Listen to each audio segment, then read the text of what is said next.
sila naka-aircon. Kung init-init, ang tatagal lumabas. Grabe, no? Mga walang puso.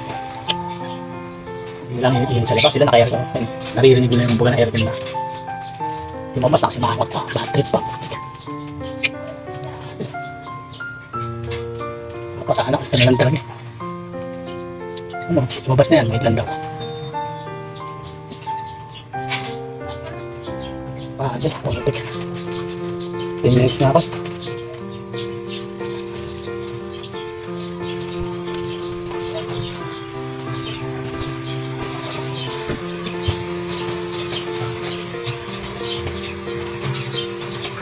Okay.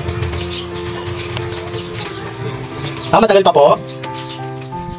May pa po akong deliver.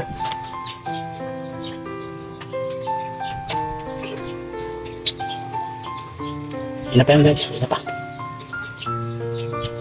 Kasi maubos yung pasensya mo. Yung bako mo mahaba. Mahaba bako mo maubos eh. Uwas na. Ako kuya, nakawagan dito. Wala po ba dito ma'am? Opo, ano po ito? Kukunin po ba o ano? Wait lang mo kayo kasi tatawagan mo. Opo, pag tumawag po, ano po ba yan? Gcash? Marami pa kasang deliver mo, malina pa ako dito eh.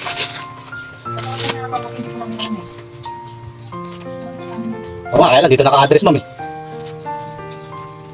Wala sila pagalit boys. Yan lang no.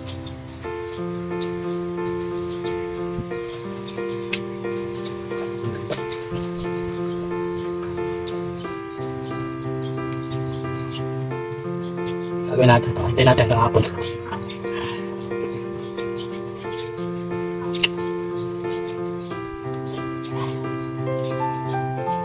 Pag na magawin number, hindi naman matawagan guys. No choice tayo. Either na ibalik na lang ito bukas o ano. Kasi makakali na, napakainit.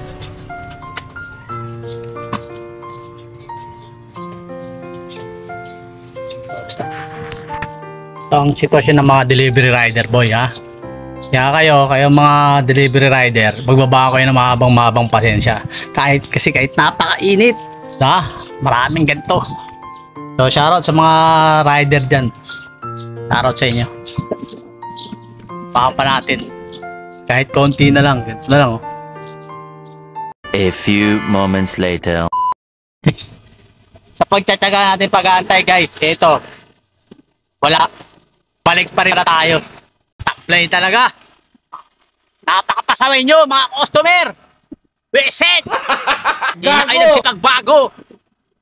Dapat kayo yung lumabas eh. Ha? Pagbilad sa araw. Ora eh.